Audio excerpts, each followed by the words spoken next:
Hi, everyone, and welcome to Happy Not Satisfied. My name is Dan Morrison, and I am the founder of Happy Not Satisfied and host of this podcast.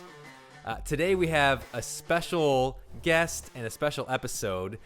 We are both Dans, we are both dads, we are both former band directors.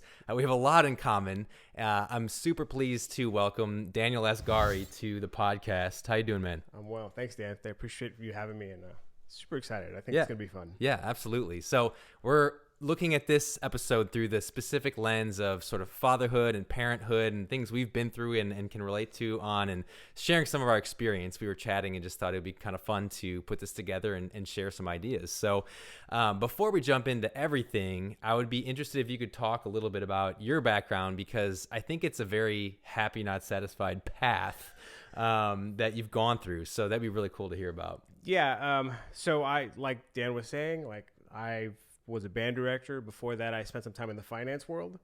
Kind of got burned out on that, so decided to go down the education route. Did that. Really enjoyed it, but then became a dad. So things kind of change, and as you know, when teaching band in Texas, you kind of that's all you do. Yeah. And so just made a decision to go ahead and take a leap of faith and make a career change. So back in the corporate world, but have a lot more time and flexibility for the family, and haven't been happier. Nice. Yeah. He's happy happier. And he's not satisfied. Absolutely not. Yeah. Not at all. And just for context too, talking about being a Texas band director. So most people, unless you are that or are in the music education field, probably don't quite know what that looks like. But especially in the fall, so kind of what we're getting into right now in the marching band season, it coincides with football season. And so a week could very much look like getting to school before 7, having some kind of rehearsal before school, teaching all the classes during the day, having an after-school rehearsal, and that's going on pretty much every day. And then a football game on Friday, which, by the way, could mean it's 20 minutes away. It could be 5 hours away. I just saw a friend of mine who had a football game in Arkansas that they took the band to. Nope. And then Saturday, contest all day. I mean, I remember there was a time when we had a football game, and then we had a 2:15 a.m. call at the school on Saturday to get to Houston for a contest. That contest ended at midnight, and then you drive back, which is 3-4 hours to Houston. So, it was like investment banker hours, right? It was, if that puts it in perspective for anyone that knows that world. It was I always tell people it was anywhere from 60 to 80 hours a week. Yeah, and with maybe some 90 to 100 hour weeks in there on occasion. And those numbers seem to relate to everybody because they calculate 40. It's it was a lot. 40. I mean, I don't think even, the least busy week I had, I don't know if ever got down to 40. No. Yeah. No. So just for context of what that looks like, and how definitely becoming a parent could maybe shift your priorities and your focuses.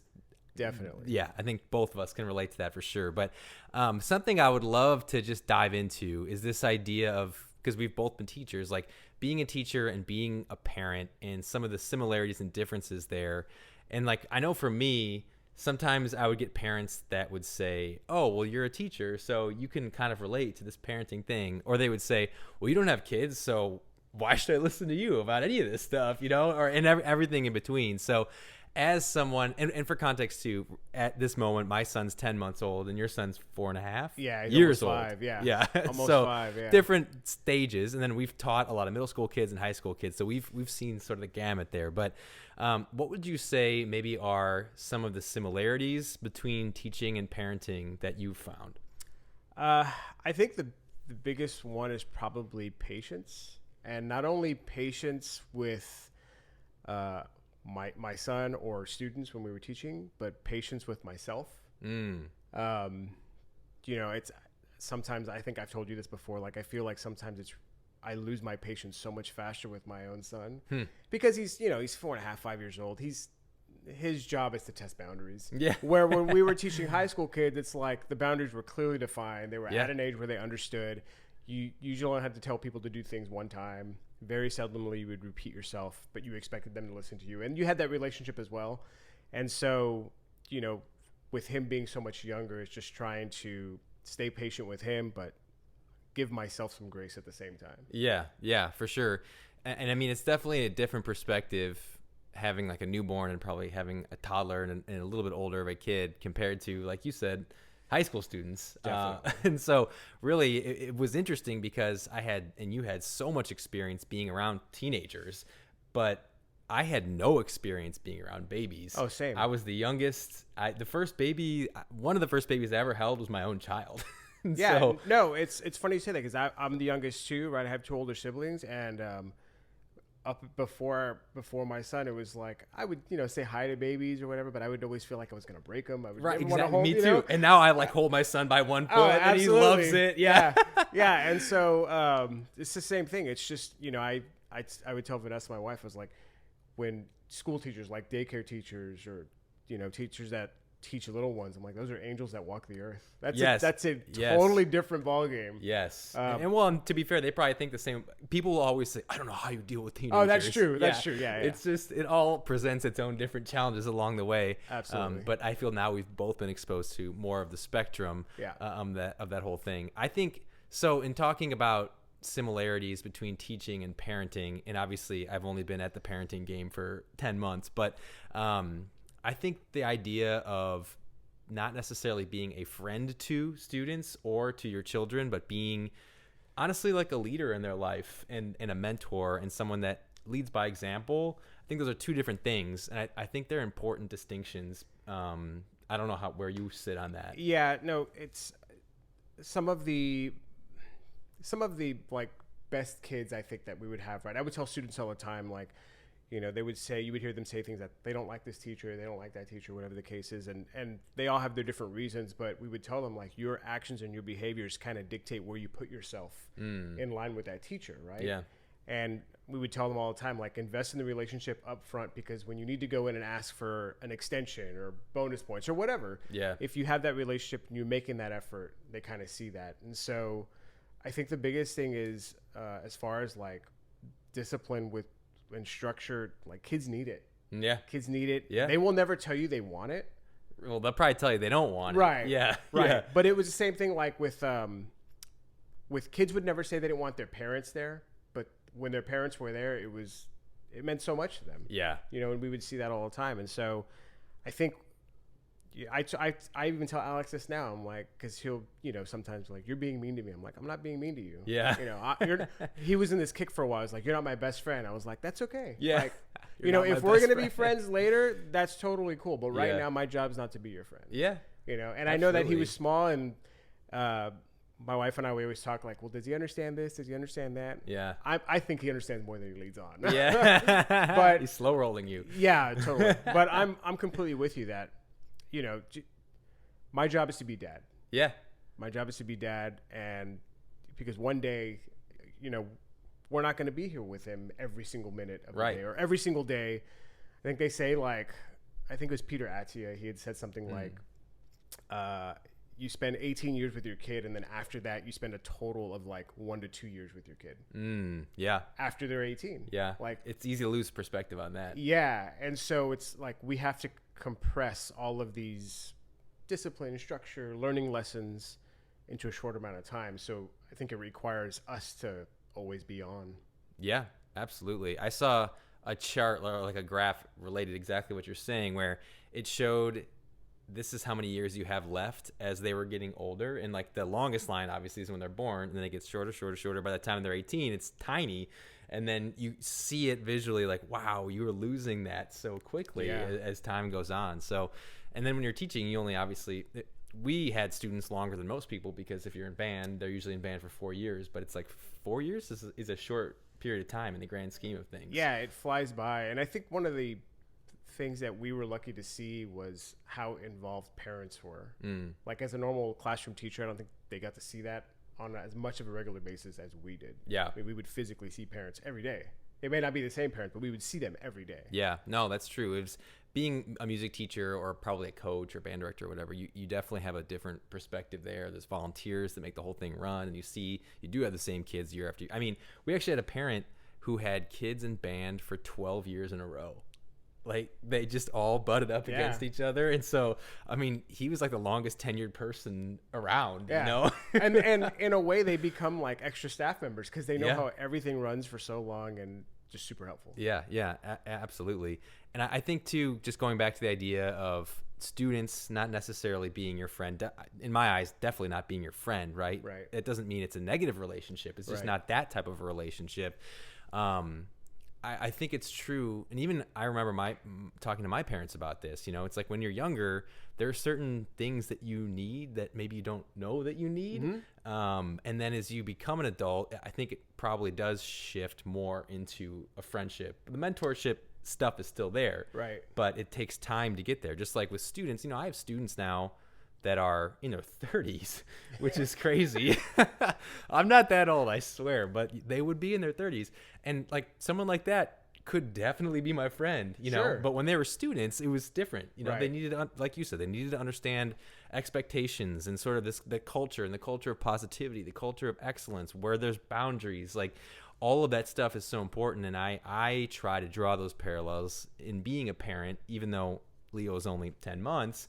I mean, example for us, and I know that every situation is different, and Sure. this isn't me saying like you should definitely do this, but for us it worked great, was this idea of like sleep training. Mm-hmm. We did that as well. Yeah, and I read this book and I was like all in on it, and I reread it and I took notes and gave them to Ellie. I was like, these 4 pages are the Cliff's Notes version, like read this so we're on the same page, because she was in the trenches because this was early on with Leo.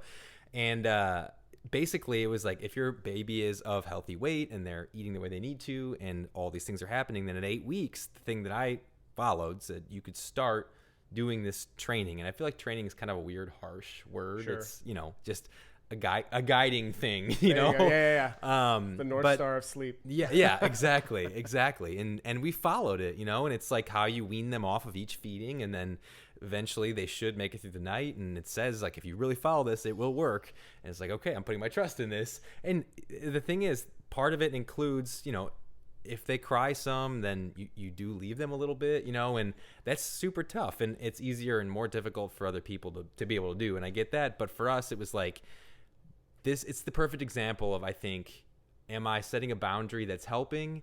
Am I doing something that's long-term going to make the child actually happier and healthier?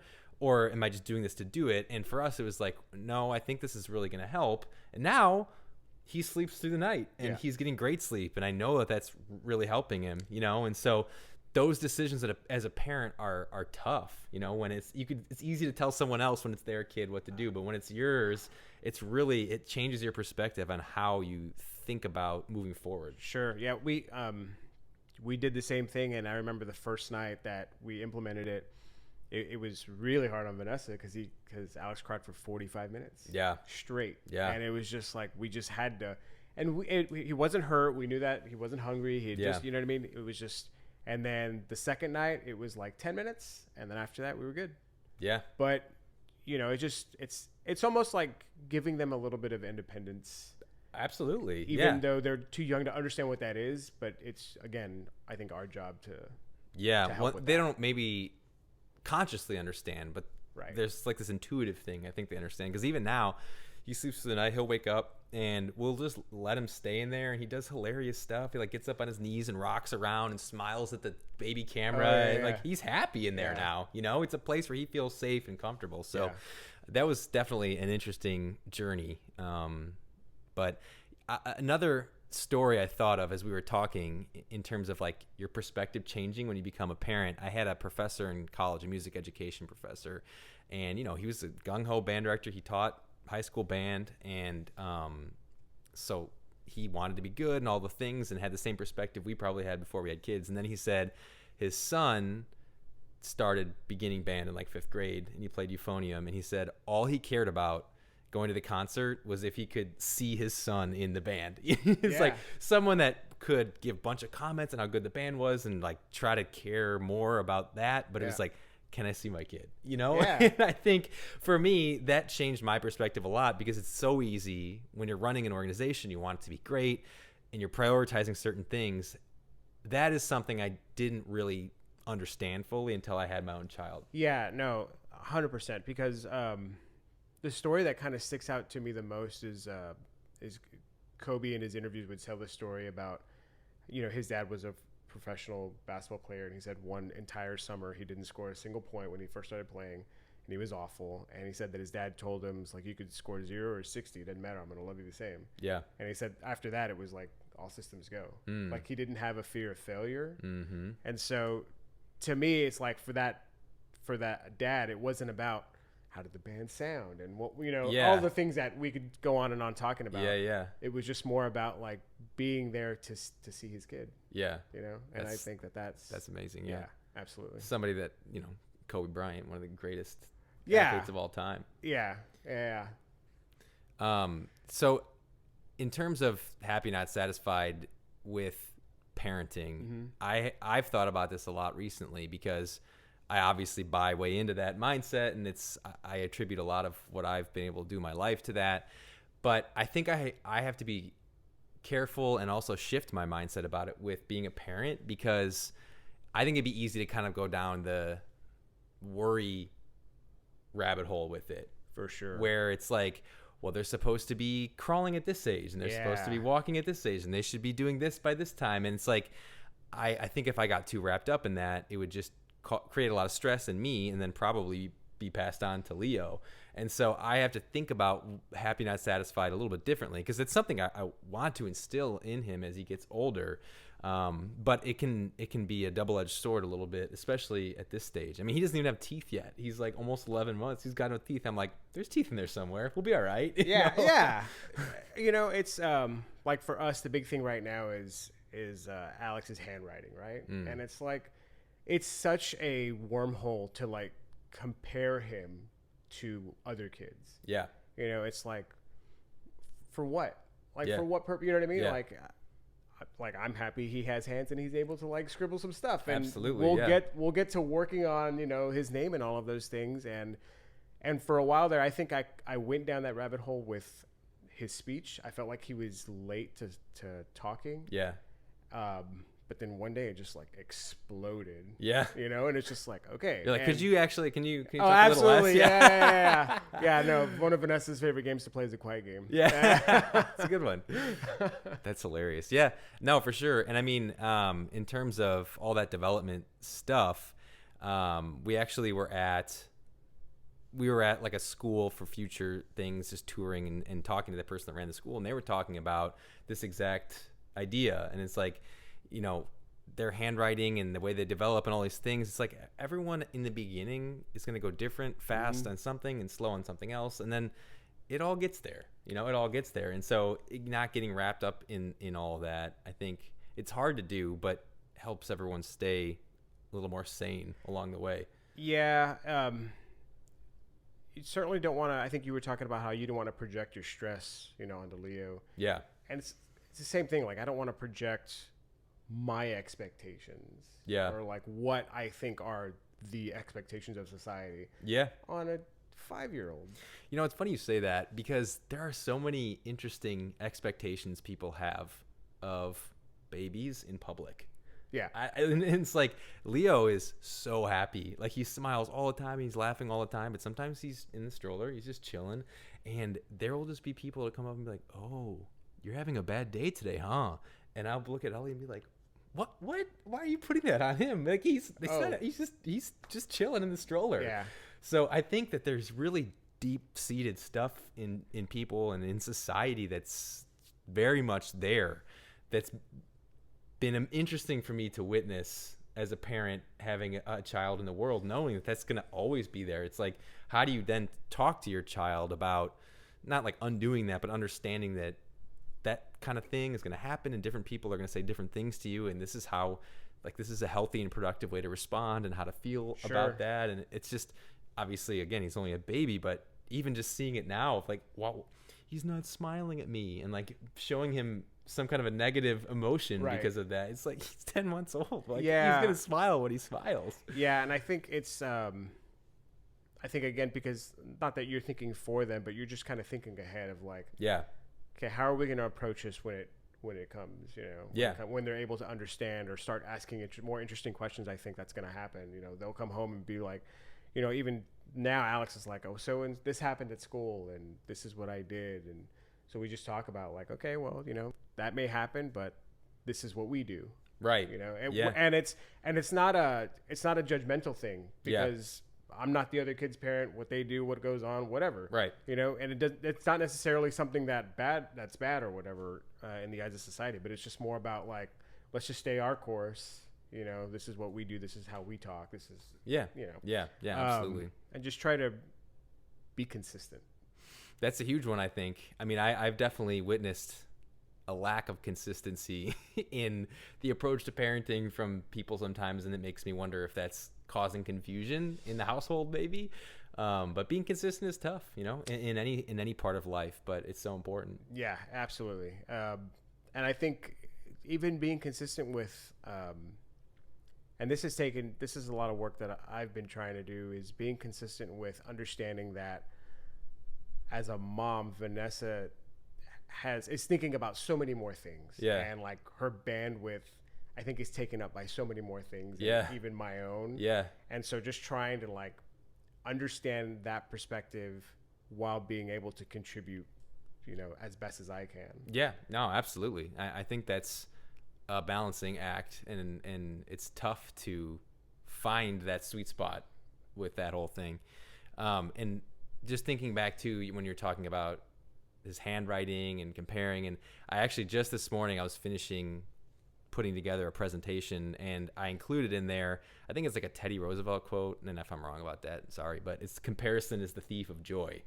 And I was when I said that, I was using it in the context of social media, because I feel like that is completely 100%. social media. 100%. But I think it's so true, or can be, when you're raising a child, because it can be the thief of your own joy when they're really little and you're comparing them, and then they start to maybe pick up on that, or even if you're not putting that out there, it's just society and the world starts to put that there. That's a tough one, I think, to be consistent about. I don't know, negating almost. Yeah. Just trying to, again, like, just stay the course. Yeah. You know, like, stay the course. Let's make little strides. Yeah. And with the goal of, like, one of the things I love the Atomic Habits book. Me too. Right? Yeah. And it's about, like, just compounding small efforts. Yeah. And I think having that approach with a kid, for me and for us, I think has helped, just, like, one foot in front of the other. And yeah. And they're kids, man. I mean, that's the best way I can wrap it up. Let's just say that and end it. Yeah, that's it's really they're kids. I mean, there is no manual with them, you know, that comes with them. Yeah, absolutely. I'm a huge James Clear fan, by the way. He's like, I want to be James Clear when I grow up. It's a great book. And and I don't know, he has like this 3-2-1 newsletter. He sends out everything. That's like the only newsletter email that I open every time. And like, if I can't open it, I'll leave it and then open it, because man, that guy just has a way of simplifying things and putting them in a way that hits hard. And I love that they're bite-sized. Yeah. Like, you can get through the newsletter in a matter of like 2-3 minutes. Yeah. It's exactly. not like some long drawn out story. So maybe James Clear will listen to this, and well, I'm sure he will. Oh my goodness. You never know. You never know. I think an interesting, just to segue a little bit here, but I talk a lot, as you know, I do some like speaking for all kinds of different groups, corporate, students, whatever. But I talk a lot about this idea that you can't put yourself last in order to put others first. And I think one of the biggest places where that is true is parenthood. And it's like, you can't put yourself last to put your child first, because if you, and it's often coming from good intentions. It's like almost like a noble cause, right? It's like, I'm putting my priorities last so that I can make sure that my child has everything that they need. Yeah. But I think what you miss there is that if you're putting yourself last, you're not taking care of yourself, you're never giving your child the best version of yourself. Correct. So then you're actually not putting them first. Right. It's this whole vicious cycle that can happen quickly and stay there without you realizing it. And so I guess I would just be curious, like, have you thought about that? Are there things that you actively do in your life to prioritize like your own wellness and well-being so that you know you can be the best version of you for your son? Yeah, so it's funny you say that, because I think without realizing it, doing things for yourself on a consistent basis makes, for me at least, makes every area like so much better.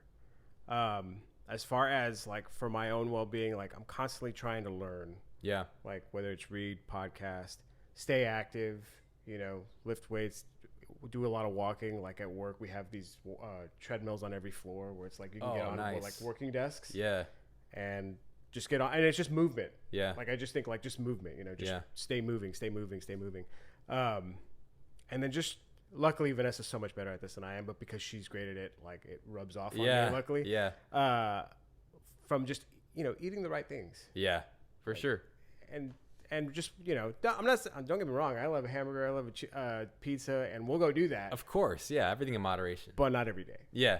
Absolutely. And I mean, when you say not every day, it's like, oh, haha, but it's really easy for it to be every day. Because the thing is, eating food like that is much easier to access and get and just do. And when you're a parent, when you're busy, when you're a working parent, you're looking for ease. Sure. And so I'm not saying that the wellness thing and the self-wellness stuff is easy, but I think it's very worthwhile.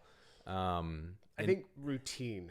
Yes. I mean, I'm a huge routine person. Making it a part of your routine is probably the most important.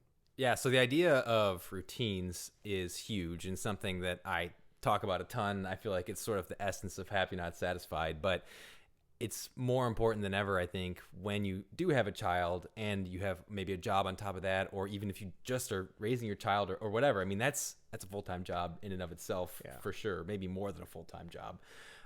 But it's hard to have a chance, I think, if you don't have routines built in. And when you were just talking, I was actually realizing I had a big life transformation in my wellness several years ago. And that was sort of the catalyst for the version of my life that I live now, I think, and the version of me that I'm in now. But I don't think I would have been in the right space to even think about being a parent until I had done that. And because I had built all of that so strongly, once Leo came, yes, I had to adapt and do some things differently, but I was able to continue to stick to a lot of my like waking up early and going to the gym in the morning. And like, it certainly didn't have to affect how I ate if I made sure it didn't, you know? So I attribute the way I feel, the way I am as a parent, like everything to the wellness that I pursue on a day-to-day basis. And I don't know how I would even function if I didn't prioritize that stuff. Yeah, I think, for me, it was well after Alex was born, because I would always like start and go at it for a few months and then stop. And then, you know what I mean? Just constant like that, consistently like inconsistent. Yeah. And most recently it's stuck probably because I have a little bit more time since I've made the jump into a different field. But just seeing how it's affecting me, not only like in my relationship with Vanessa and being a dad, but also like at work. Like it's more about, I went from, it felt like when I was teaching, it was almost always, because you're racing against the clock, and it was almost always quantity, versus quality. Yeah, you want quality to be as high as possible, but you're like, well, nothing will beat getting another 3 hours of rehearsal in, or Versus now, it's like, well, let me just block out whatever an hour of, I'm going to focus on this task for 45 minutes, and it's going to be as best as I can do it. Yeah, and that seems to be working out so far. So yeah, and I feel like you definitely have less time when you're a parent in some ways, and so less time meaning less time to yourself. Yeah. And so when you do have it, you have to find ways to be really efficient, I think. But I just want to do another quick plug for wellness, as I often do, but in the context of being a parent, but just in the context of life in general. It is difficult to be consistent, but I think that there is almost like an escape velocity you can reach where you just don't look back. You've done it long enough and you felt good enough from it that you've just kind of found it. But that takes kind of a long time to get there. Yeah. And I will say too, because I think people might sort of think like, well, it's easy for you to say like, you got in shape or whatever, you started working out. If you're not doing that really heavy grind work anymore. And I do that, but that's actually not, I started all this, like working out in the morning, eating better, waking up early, meditating, all that stuff, in 2019, which is, happened to also be, which I don't think is a coincidence, I would say the most successful year of my band directing career, sort of by any metric you want to look at it from. Sure. And I only bring that up because I was working, we talked about at the beginning, the 60, 70, 80, 90, 100-hour weeks sometimes. Yeah. But prioritizing that to a point where I could still do it, and I'm only saying that because I want to give people hope that it is possible. Even if you are in a really grueling, grinding, long hours job, and I'm not speaking for everybody and in every situation, but I think I don't think that message is out there enough. I think, like, talk about social media, you see these people that it's like, well, isn't your job, you're just an influencer, right? And I don't mean just an influencer, but like your job is to like be in shape, Yeah. And so you're telling me how to get in shape, but like that's what you're doing for your life, you know? Whereas I'm not sure, because the people that are doing that, getting in shape and working, don't have time to then also show you on the internet what that looks like, but it's possible. Yeah, no. And I think the thing that I think everybody should realize, and even myself, I had to go through this too, is that it's never too late. Yeah, 100%. Yeah. And what I think of more than anything, it's like I'm trying to move as much as I can now to make sure I can move as long as possible. Yeah. Because the thing I think about is that very soon my kid's going to be wanting to run around, play basketball, do all these things. And I don't want to be like having to sit in a chair and watch, or like not be able to, hang and, or just not have like competition with him, because I think that's fun. Yeah. I remember playing basketball against my dad. And then when I finally beat him, I was like, all right. Yeah. I mean, it's ping pong. But I'm glad you said that, because that's exactly, I think, this concept of not putting yourself last, try to put your child first. Because if you don't take care of yourself, you don't take care of your wellness, then you aren't able to bond with them in that way. You aren't able to lead by example and contribute and be a part of it. Right. So I think for me personally, that might be the most important takeaway of this whole thing. And I have specific memories of when I finally did fully commit to some of these wellness things. And I would like come home from the gym after doing something really intense, and I would literally start crying, because I had never felt such like clarity mentally, such a lack of resistance just in my whole body. I know this might sound like a little woo-woo or whatever, but those moments made me realize how important this was, and that I want my child to see that version of me and know that that's possible in life. Yeah. And it's just, I think that those habits clear the way for so many things that we don't even realize until we commit to them for long enough to feel it. And that's the kicker, though. And that's what's so hard, is that you have to keep doing it for long enough to feel it. And you'll get some benefit pretty early on. Yeah. But I think like when I'm talking about like reaching the escape velocity and not looking back and making it part of your life, a true routine, a true habit, I know there's stats about like 79 days builds, whatever they are. Sure. But I think it's probably beyond that. And it has to get to a point where you feel so good that you could never do anything else. Yeah. There was, for like 6 months straight, I got on the scale every single day. Yeah. Every single day. And it was just a number to keep me in check. Yeah. And then I avoided it probably for a few weeks. And then just heard somebody like on a podcast that was like, the things that you avoid get harder, and the things you confront get easier. Just like, just get on it every day. Yeah. And for me, because for me, I was like, okay, you know what? I could probably like shed some weight here, like tone up. You know sure. what I mean? Yeah. So to me, it was like, and it's not about the number. It's about what the number represents. It represents me getting on and facing reality. It's kind of consistency, right? And facing reality and looking at it and keeping a note in my phone and just being like, okay, well, this is where I'm at. Like, yeah. And for me, and it's great because there are so many ways that this can look, because I almost, in this current iteration of me, I almost never get on the scale. If I'm doing something specific, like I'm trying to put on muscle, and then I'm very dialed in, and like I'm writing it down and all this stuff. But I guess that's just to say it can look differently. But if for you, like if I get on the scale every day, it's gonna help me. Right. Then you do it, right? Yeah. Or someone else might say, well, I get in my own head, and it's counterproductive. Well, then you don't do it. But then you do this other thing that keeps you consistent. It's not necessarily the exact method. It's just that there is a method. Right. And what works for me may not work for others. Yeah. Or it won't, right? Yeah. And I know people I get in the weeds, and I track my macronutrients every single day. Like my Fitness Pal, if you looked at it, would say that I've logged in like 1,600 days in a row or something. Nice.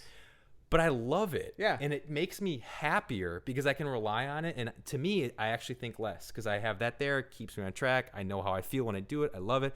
I know other people that are like, if I did that, I would go insane. It would be unhealthy for me mentally. And I'm like, I totally get it. Sure. You know? So it looks different for everybody, but you can't also figure that out until you've done some trial and error, right? Until you've been consistent for long enough to feel it. Yep. I think that's kind of the takeaway there. Agreed. So I went down my rabbit hole, stood on my soapbox. It's all good. Sorry. Yeah. It does all relate to parenting. I promise. It does.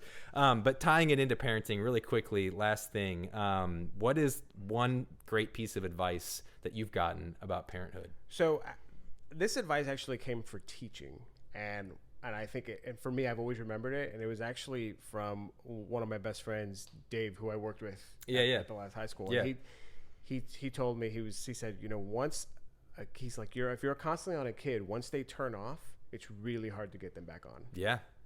Yeah. And we've seen that. Yeah. And so for me as a parent, it's like, it can't all be just correction, and it can't all be what's not going right. Yeah. It has to be a push and pull. Because I don't want him to get to the point where he's just like, Dad, shut up. Like, I just don't want him to turn off. That's a powerful message, though. I almost am viewing it as like a lamp, right? And it's like the chain is almost there, and then it clicks, and it's like, man. Yeah. And the thing that scares me the most about it, in a productive fear, I would say, is it's really hard to get it back on. Yeah. And so I think that productive fear is a good way of putting it because it motivates you to not let it go there. Right. Yeah. The one for me, actually, the advice itself wasn't about parenthood, but I have turned it into that in my brain. My dad, when we grew up going to Disney World, like it was just our thing, our family thing. And so we were around amusement rides and stuff all the time. And he would say, like, I see the old ladies and little kids coming off the ride. I know it's going to be okay. And so in my mind, I kind of think, billions of people have had children that stayed alive and stayed healthy and got through it. So this is kind of advice to young parents with newborns and young babies, because that's where I was at. Yeah. Like, it's going to be okay. Yeah. You're going to love your kid, and you're going to find a way, and it's going to be totally fine. God, for me, before age 2, I was like such a wreck. If he got sick, I was just like, please don't be sick. Please don't be sick. But yeah, it's just one of those things. Yeah, and the old ladies and the little kids come off the roller coaster. Billions of people have had kids. Like, absolutely. You're going to get through it. Yeah. Well, cool. Well, this has been a great conversation. I appreciate you hopping on to do a Dad podcast. I was trying to find another D there. I don't know. But so is there somewhere that we can find you on social media, or... Oh, man. Feel free to do a plug. This is your moment. I really don't have any kind of social media that I'm consistently on, I would say, for myself. All right. But, I don't know. Maybe we'll have a conversation like this again. We'll see. No, that'd be cool. I do have a plug, so I'm going to go ahead and do that. Absolutely. Go for it. Where do we find you? Hey, thank you for asking. Yes, I didn't force that at all. You can go to the website, happynotsatisfied.com. I am available for speaking. I can come talk to schools. I can do corporate speaking. So if any of that interests you, hit me up on there. Instagram is @happy.notsatisfied. So be sure, if you're interested, to check out that stuff. Make sure you rate the podcast, leave a comment, all those good things. And you may see Mr. Asgari, the other Dan, or maybe I'm the other Dan, sometime in the near future. So appreciate it, man. Thank you. Absolutely. Thanks for having me. Yep. If you haven't already, please give us a rating on Apple or Spotify. And if you enjoyed this episode, or if you like the Happy Not Satisfied podcast in general, consider sharing it with a family member or friend that might like it too. Word of mouth is the most effective way for us to grow. Thanks.